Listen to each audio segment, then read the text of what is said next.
This conference will now be recorded. Good evening, everyone. Welcome to Family Matters tonight. Tonight we have a really exciting program on. We're going to be talking to Paul and Judith Mudge about fostering.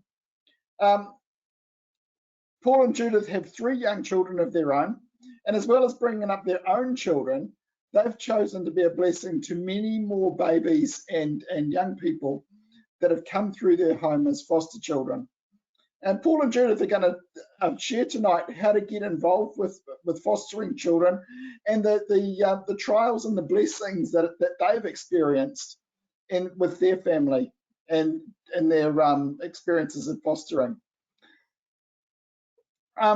So yeah, this is going to be a discussion that is really exciting tonight, and we've learned a lot just having a pre-chat, haven't we? Absolutely. Yeah. So welcome, Paul and Judith.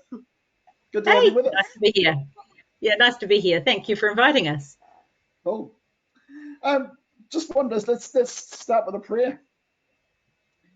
Heavenly Father, we thank you for this opportunity to be together again tonight.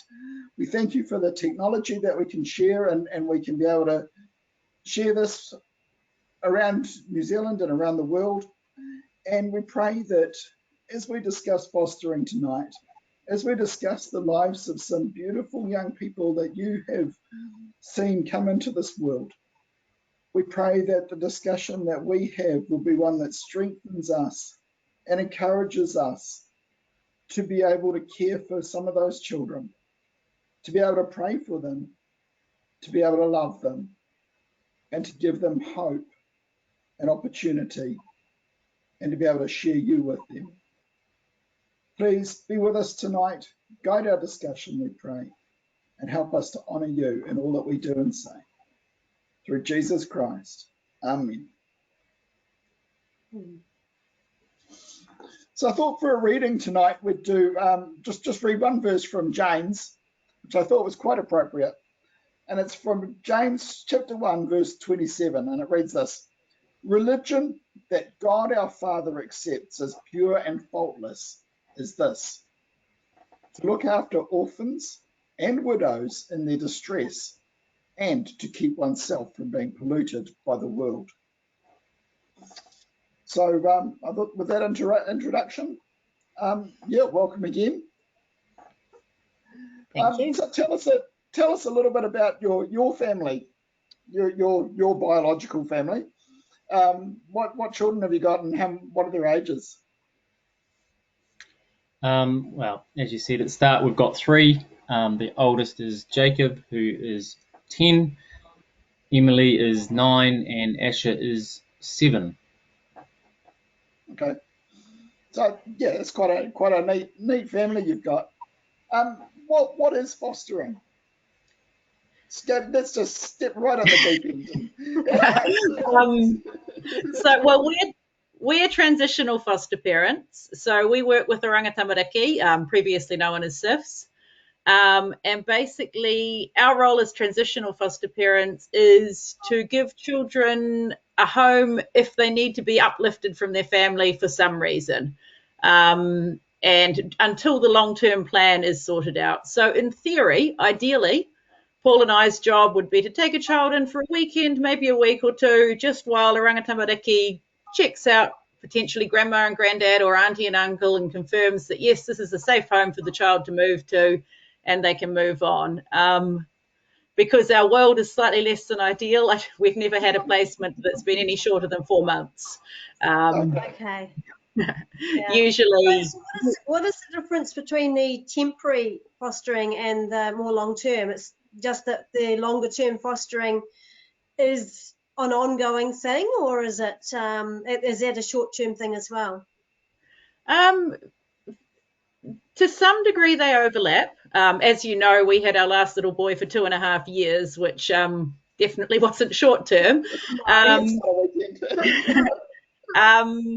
But generally, in our case, the plan is always for the children, for a long-term plan to be established and for the children to move to a permanent home from our place.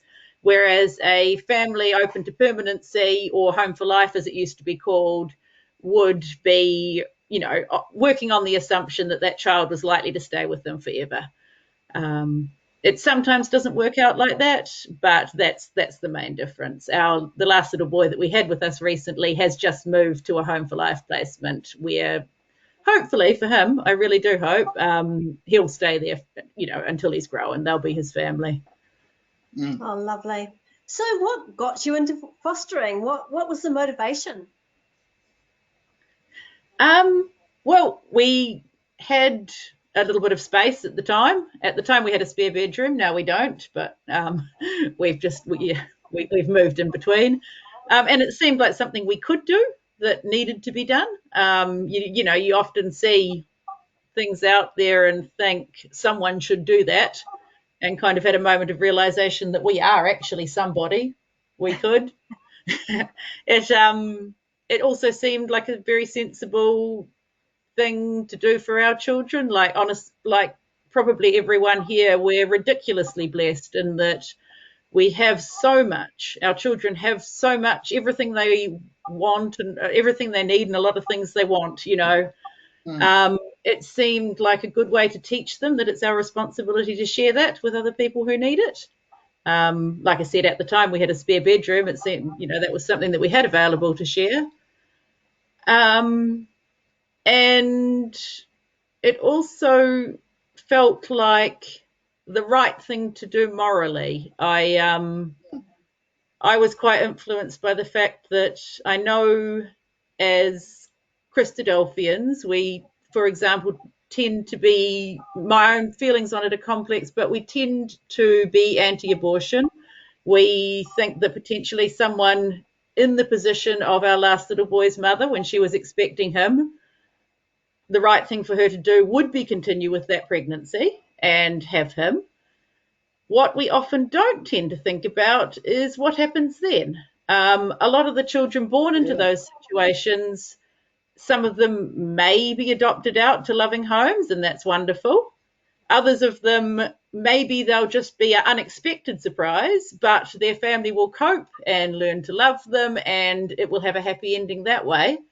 But a huge portion of these babies born that were never particularly wanted aren't going to have particularly happy endings in their own families. Maybe there are some drug issues, maybe whatever the reasons are that their families struggle to cope with having a baby in the house. And I feel that we've kind of got some kind of responsibility to help those children out. If we feel they should be here, we owe it to them to look after them when they are. Yeah. So is there quite a need to have people who are prepared to do what you're prepared to do?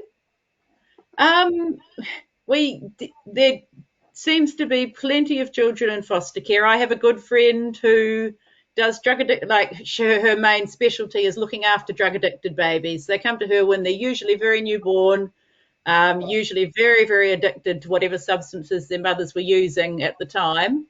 And it's rare for her not to have a baby in her house. Okay. Yep. And that must be very challenging to deal with babies with such special needs.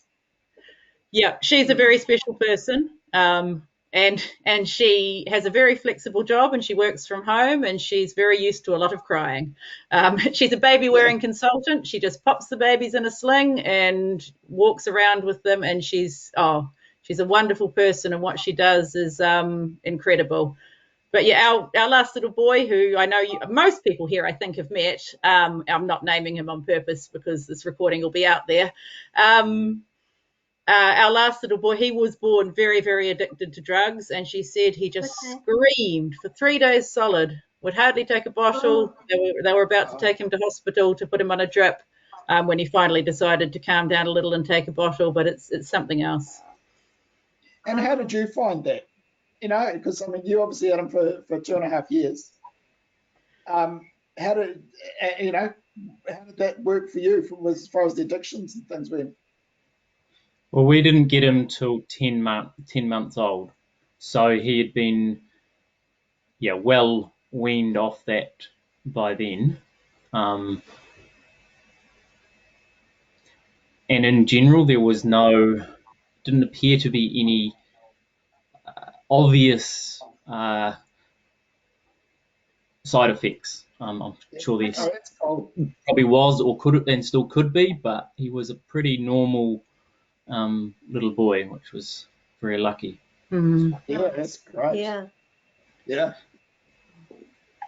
And going back to your question about the need, I think, we seem to have, we sort of seem to have a few months gap in between children. Shelley, my friend who does babies, doesn't often seem to have one, but the people that they desperately need are people who can take in older children or teenagers. That's not a space we're in yet. Our children are still much too young for us to think about it, but there's so much need in that space. Okay. But you can understand why. That's a whole nother kettle of fish. We took on Absolutely. 2 10-month-olds, and they can't do much at 10 months old. They are, you cuddle them, change They're them, dependent. They're dependent. They're not even walking at that stage.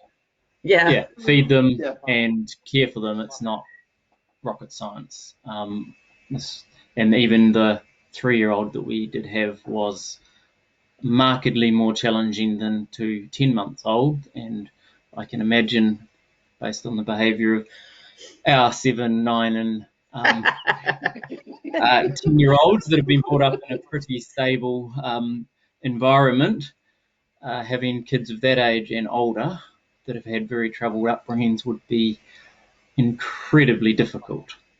So you can see why a lot of people aren't putting their hands up to do that. Yeah. Oh, difficult, very difficult. So how old were your own children when you first started? I think when we signed up, Asher was around about 2. This is when we started the process. And so I think Asher was, actually Asher would have been around 2 when we had our first foster baby with us. That seems a long time ago. So very, very young, really. Really young, yeah. Yes. So you're But still sort of struggling with bringing your own kids up. Well, we would have been. Yes. Yeah, I have a tendency to commit myself to things and then just deal with them when it happens. But yes, I agree. Yes. Yeah. And I think I just go back to kind of almost that comment and why we got into it. It was not my idea. It never was. It was very much Judith's idea. And it was something that she thought that she, as she explained, could do. We had the capacity and thought, yeah, no, I can do that. And had the feeling that, it was probably a good thing to do, given that it was, not everyone can do everything. There's some things that, we aren't cut out to do in terms of helping the ecclesial community or the wider community, but that was just something that Judith thought that she could do. And then if she could do that, I couldn't. I think the word was come up with a reason why I could argue that it was a really bad idea and we shouldn't do it. It was like, no, actually, it probably is.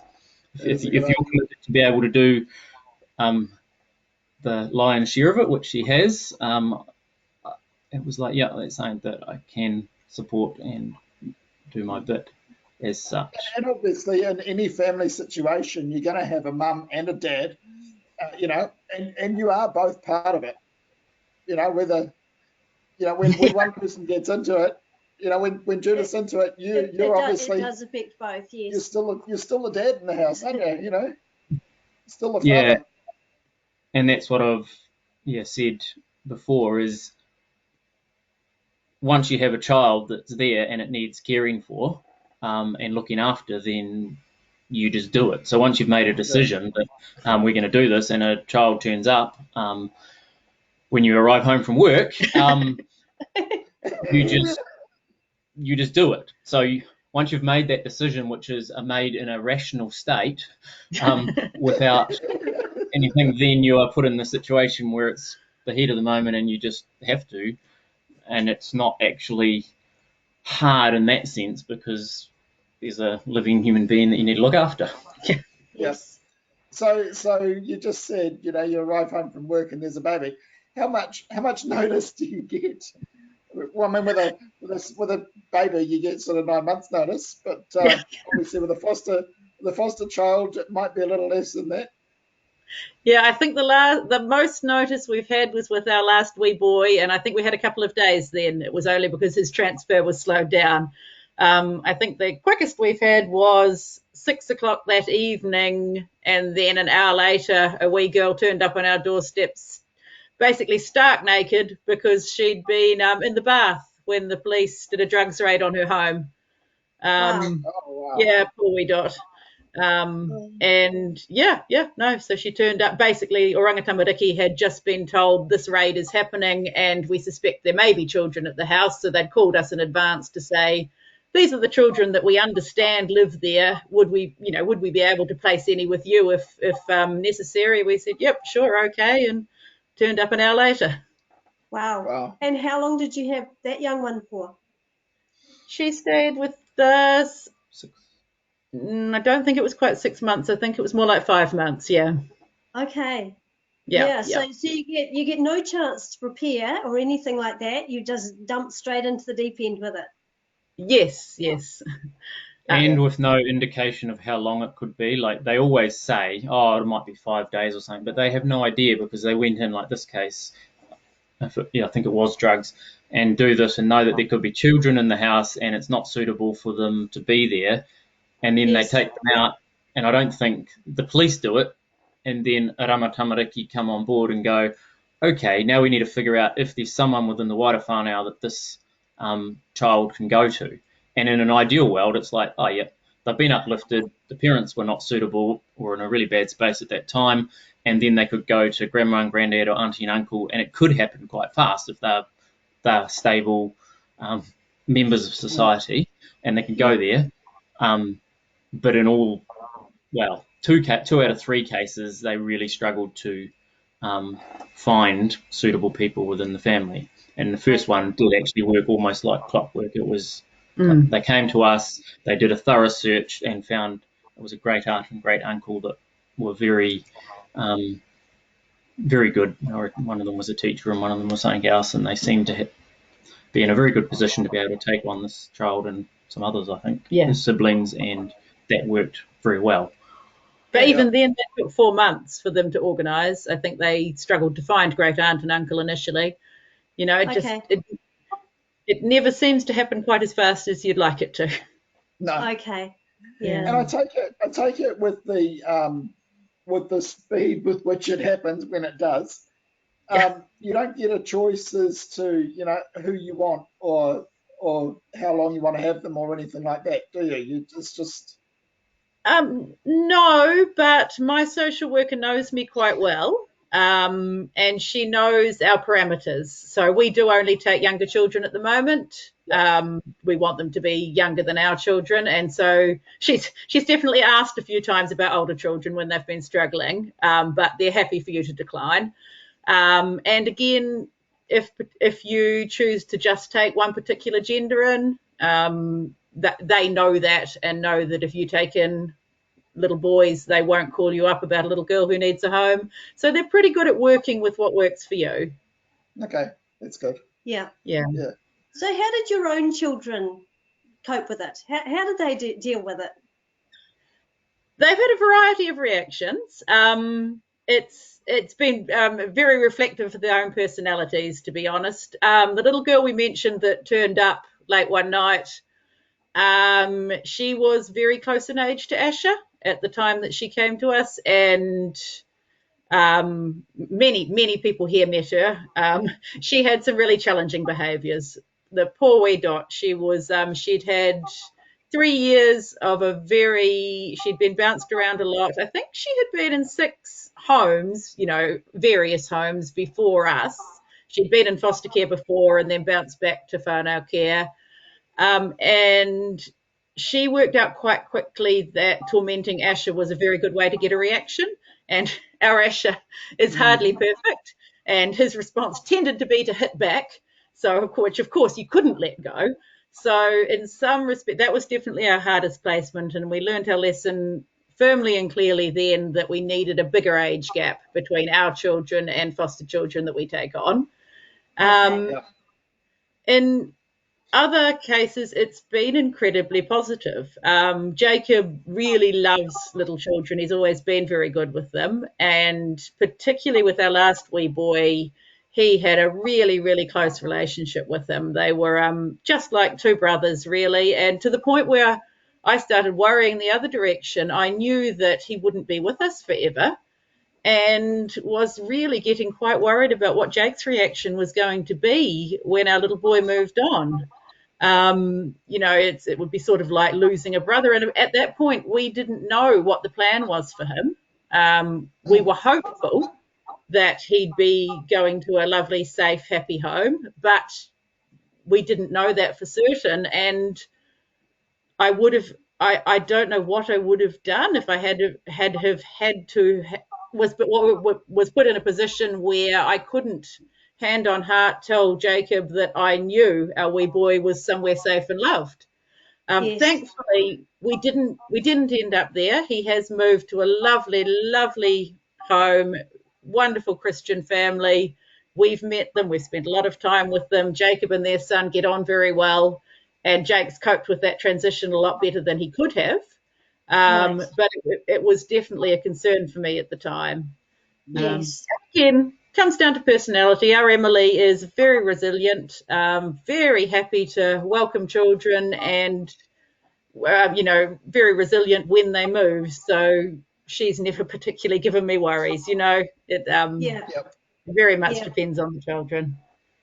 So how does that work for you? I mean, all of a sudden you're parents again to another child for who knows how long, somewhere between 2 days and 2.5 years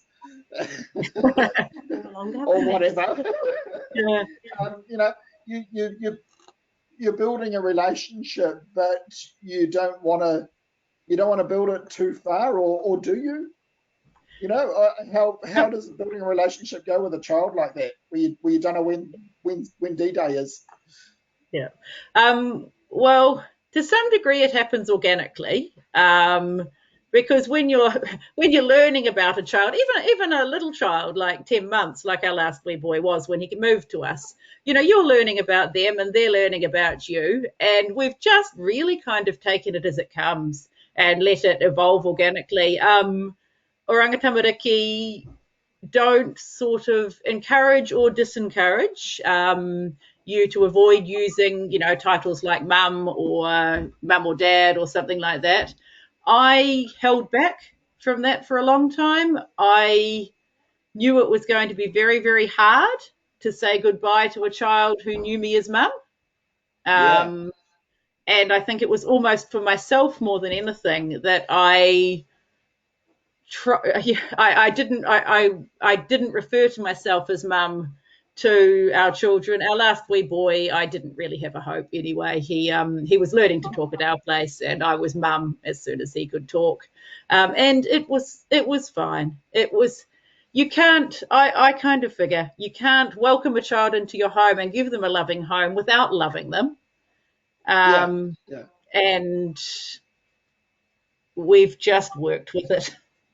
Yeah. And I guess it helps to a certain extent, does it? Just knowing that these children are only temporary. So that there is a time frame around it, whatever that might look like. Yeah, absolutely. Yes, and I think it's a very different scenario. I know a lot of people will go into fostering hoping for a permanent placement. Maybe they haven't been able to have their own children or something like that, and they're hoping that this will be forever. And I can only imagine the heartbreak that can cause when it doesn't end up being forever. Whereas we've always been very comfortable with the fact that we have a loving home for as long as they need it. And then when they're happy, when there is a permanent home for them to move to, they'll do that. That's where they go. Yeah. Do you keep contact with them once they've left your home? That's one of the areas where I think Oranga Tamariki could do better. In most cases, it doesn't seem to happen. I've been talking to them about that because that's really hard. You can't. Like I said, you can't give a child a loving home without loving them, and then to never hear from them again, even if they've only been with you for 4 months, is really hard. Every time I see a chubby little boy about, I don't know, maybe about 5 now, walking down the street, I wonder if it's maybe our first little boy. Mm. He may not be chubby now. He was just a very, very chubby baby. Okay. Um, and I would love to know. I was very comfortable with where he went. That was the great aunt and uncle, and it sounded like they were amazing people. I wish I knew where he was, and for different reasons, I wish I knew where the second little girl who stayed with us was, because I was very uncomfortable about the placement she went to. Okay. I said she's welcome back. If it doesn't work, send her back here. She knows us. We'll look after her. But based on our experiences with Oranga Tamariki, you absolutely couldn't count on them to send them back to the foster parents who had them previously. Okay. And so I'd love to know. I hope she's doing okay. But thankfully, with our last wee boy, he's moved to a permanent placement, and our two families had a lot to do with each other while we were going through the transition process. They live close to us. He comes around to visit.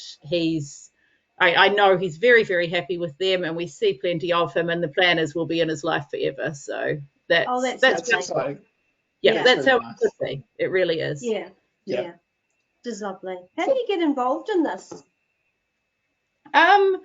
I just called up Oranga Tamariki and asked, how do I get involved in it?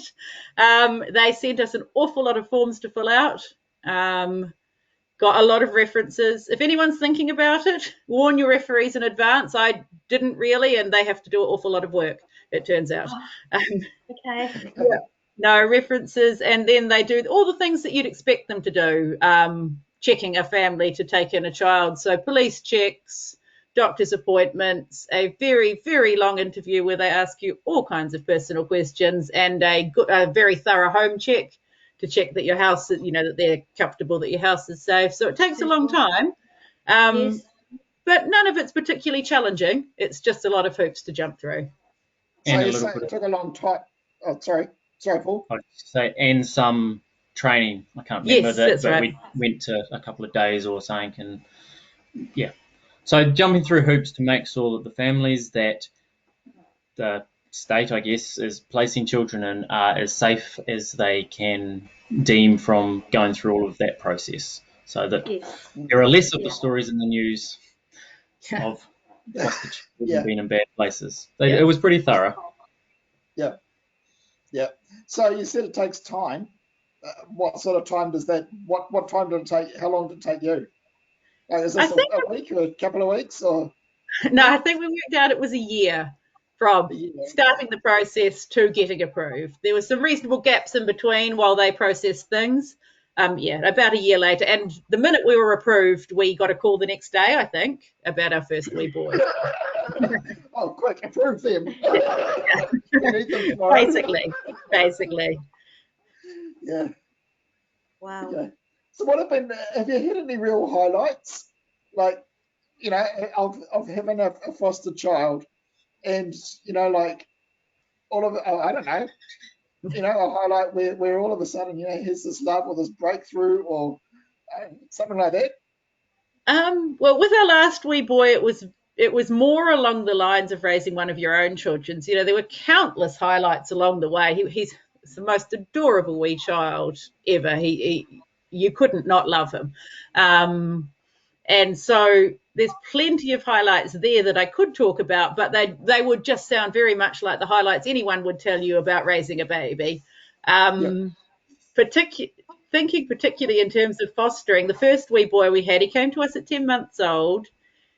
We never did get much of his history, but my working theory is that he really had been left in his cot and given a bottle every time he squeaked, because he was a very, very big little boy. He was adorably cuddly. His muscle tone was absolute. He could hardly sit up. He was 10 months old. He couldn't crawl. He could hardly sit. You get a 10-month-old, and we sort of figured we'd give him breakfast. He didn't know what to do with solids. He just didn't have a clue. I think he had. Oh, and when I gave him his bottle, he wouldn't drink it if I was holding him. he didn't know what to do. Like, you had to lie him on the ground and give him his bottle to hold, and then he understood he'd hold his bottle and he'd drink it himself. It was as Okay. if yeah. And so he went from, but he was beautiful. He just lapped up attention. Yeah, he loved just having someone talking to him and looking at him and smiling at him, and he just loved it. And we watched him grow in the time he was with us to crawling and walking and, growing into a more sensible shape, starting solids. He was just turning into a real little boy. And it was just so incredibly rewarding. Yes. And Yeah. he was starting to interact. Like, to start with, it just was this kind of blank face, whereas after, it was pretty much right near the end, he started to kind of engage like a person, and crawl and move, and it was interesting. Yeah. Oh, that's really cool. Yeah, Yeah. it's And he was wonderful to be able to see that sort of thing. Yeah.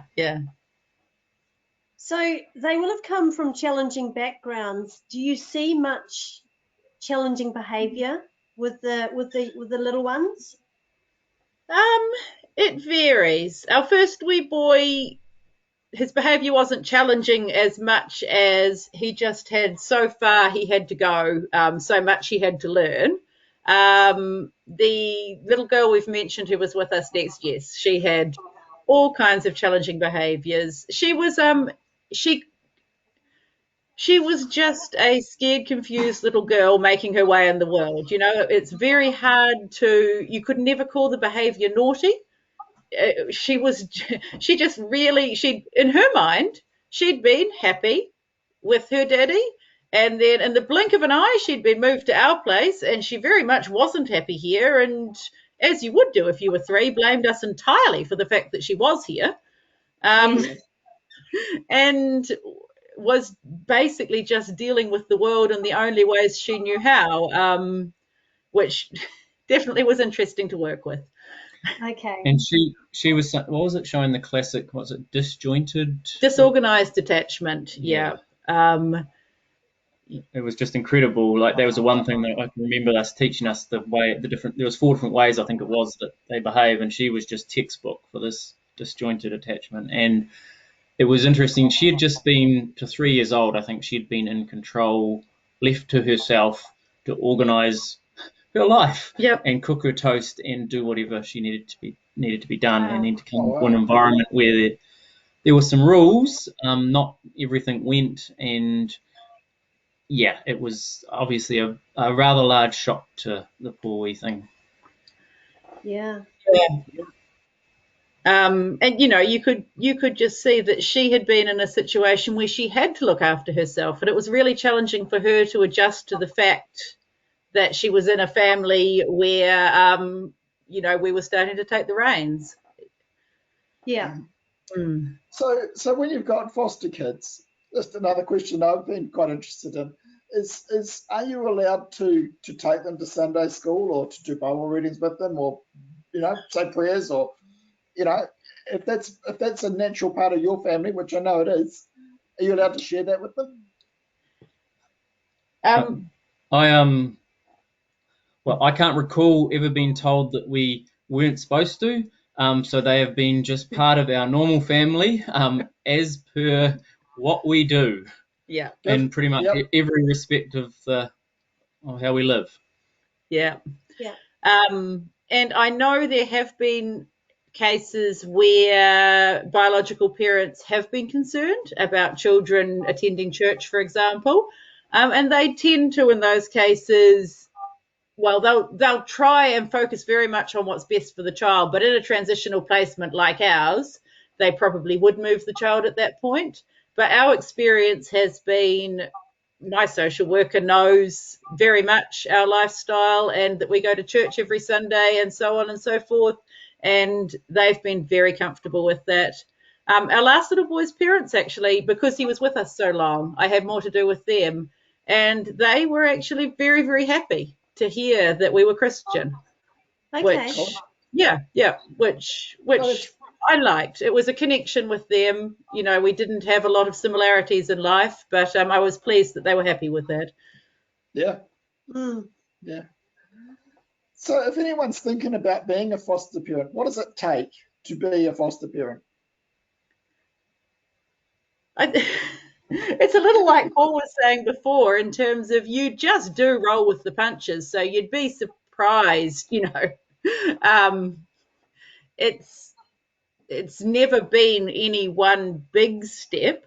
You just really have to be prepared to work with a very broken system, because sadly, Oranga Tamariki, though they've got wonderful caring people working there wanting to make a difference in the world, there's a lot of work that they need to do. There's a long way they need to go. So you have to be prepared to work with some very broken children in a very broken system, but it is incredibly rewarding. And the need is desperate. They really are, particularly for older children, desperate for people to love them. And do you have to have children of your own to be in this position, or can childless couples also foster children? Very much so. Yep, no single people, childless couples. I think the main restriction they put on it is that they don't want people too young taking on foster children. I meant to check the age. I think it may be 24 or 25, that they like people to be older than. Okay. Although they're often flexible with that when it comes to whānau placements anyway. Yeah. Yeah. And you get checked up on, or the child gets checked up on a semi-regular basis, that they're doing okay? To a degree. Technically, the social workers need to cite the child. And in our case, that was literally all they did. They would let the creche know that they were coming, and they would knock on the door and see the child and wave and leave. Okay. Wow. Yeah. What a system. Yeah, absolutely. I mean, and in our case, there would be nothing to find out, but I have often thought that it would be quite easy to miss something that way. Right. Okay. Yeah. Yeah. Oh. Mhm. Okay. So what about for those of us who haven't got, or are not fostering? What can we do anything to support or help, or is there anything specific we can pray about or anything like that?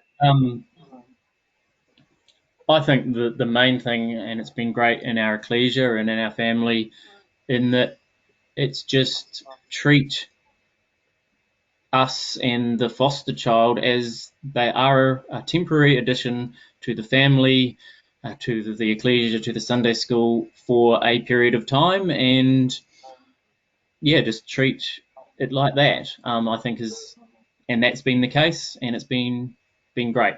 Yeah. In terms of support in that respect. And although, Judith might have something to add to that, particularly around the child turning up without 9 months preparation. No, I would re-emphasize what Paul said, in that we've been very, very lucky with the people God has put in our lives. He came to us quite not long before Christmas, and so was at our place for our family Christmas. And we do very elaborate homemade presents. And my mum was, I don't know when she did it, but she whipped him up his own homemade present so that he wasn't left out when everyone else was opening something. We've just been very, very lucky, very blessed in terms of the family and ecclesia that we have around us, and it makes all the difference. So good support. Yes. In saying that, it is like having, adding a new member to your family. I often think, it tends to be a big deal when someone has a baby, and I have to admit that I found it just the same when you have another child turn up on your doorstep. They may be a little older, but it's just as much of an adjustment. It doesn't disrupt your life less because you chose it, and you chose to be open to it. So all kinds of assistance are appreciated, and I have particularly. A lot of people have mentioned they've been thinking of me when our last wee boy moved, and I've really appreciated that, because it's been a huge transition. It's hard, Yes. And especially Sorry, Paul. It is carry not on. supposed to be 2.5 years. It is No. supposed to, ideally it is, 5 days, 2 weeks, 3 months to 6 months. Yeah, so having 2.5 years and then moving on is more challenging, I think. Yes. Do you get financial support for looking after children for fostering? Yes, you do. They phrase it as a reimbursement, that they, a fortnightly stipend, and we find that it covers most of your expenses for raising a child. There's not the extras in there, which, so we probably would have ended up just a little bit out of pocket, because obviously we'd want to treat the children we have in the same way we treat our own children. But it definitely covers the ins and outs of raising a child. Right. Yeah. Yeah. So doctors' bills and, I don't know, kindy or creche or whatever, or Clothing. clothing and food. Yep, no, absolutely. I never saw a creche bill. The bills were sent straight to Orangatamariki. When we went to summer school last year, they paid for our little boys. Well, we got him down there because it wasn't much extra, but our children flew back because it was our wedding anniversary, and we spent a little bit longer down the South Island, and they paid for me and our little boy to fly up to Hamilton, to drop him to his respite placement, and for me to fly back down. They really do try to make it as easy as possible for you. It's occasionally you will hear it mentioned that people foster for money. That's not really actually feasible. You're never going to make money out of it, but you don't want for anything either. Yeah. Fair enough. What did you do? You mentioned your the first one arrived sort of with about an hour's notice with little or no clothing. How did you get on in that situation? Did clothing arrive with the child? They did give us a warehouse voucher, but I'm quite sure at that point the warehouse wasn't open anyway. And we do try and keep a few spares of everything on hand just in case. I felt it was a bit of a touching moment. Like the poor Dot, she's 3 and she's in a new house and she has no idea what was going on. And the biggest problem in her mind is that the overnight nappies we had did not have the Little Mermaid on them, and it was tragic. And I could just understand exactly where she was. Her world has been turned upside down, and her nappies do not look the same. No. Yeah. Yeah. Oh. So did you get the right ones for the next night? We worked on that. From what I remember, it was quite hard. I'm still not quite sure what she was looking for, but we found an alternative she was happy with. So That's good. You don't want the wrong nappy. It must be so traumatic for some of them, particularly the older ones. It must be so traumatic. Oh, terribly moving so. around from house to house, and and just our hats off to you that you're willing to do this and open your homes to be a loving place, a loving, safe place for these children that have not known a great deal of safety, perhaps in their growing up lives, and I just want to say that I really loved how you phrased that, because that's one thing I meant to say and haven't so far, is that the parents, particularly of the children we've had, and I'm sure many, many more out there, can't give their children a safe home there. But without exception, in our case, they've loved them. They just haven't been well equipped to give them a safe home and care for them properly. And that's something that surprised me. You often think of children in foster care as unloved little children. Our children were just victims of terribly, terribly sad circumstances. Yes, And bad decisions, like the people involved generally made very bad decisions. It wasn't that they didn't love them, but they loved other things more, might be the way to put it, and were subsequently trapped in ways of living that were very hard for them to get out of. Totally. Oh, thank you so much for your time tonight. we've really enjoyed this conversation. Been very eye-opening. Yeah, very. Yeah, you are doing an amazing job, and really pray that you keep up that work and that many others are blessed through it. Yeah. Yeah. Yeah, it is. It's a real blessing. So yeah. So Thank you. Thank you so much. Next week we have, let's not do next week. 2 weeks' time, on the 5th of July, we are going to be talking to Ross and Wendy Mellies on grandparenting. So it's taking it up a level from the 2 and 3 year olds of fostering to grandparenting. So that'll be quite exciting. It'll be nice to catch up with Ross and Wendy again. If you want to receive reminder emails about this, just drop me a line at robert@thinkythings.com and just put Family Matters in the title bar, and I will send you reminders about what's coming up on Family Matters, and any resources that we've had from any of the Family Matters programs. You can also see past recordings if you Google Pakuranga Christadelphians. You'll be able to see this recording and others again. And yep, that's pretty much it from me. Paul, would you mind closing with a word of prayer? Yep. Thank you. Our Father in heaven, thank you for allowing us this time to discuss raising children, and particularly looking after foster children. We pray that you will be with us as families and communities to look out for those around us that are less fortunate in the ways that we can, so that we can show your love and care to all of those around us. Please help us to support each other in the various ways that we can show your character in this world. We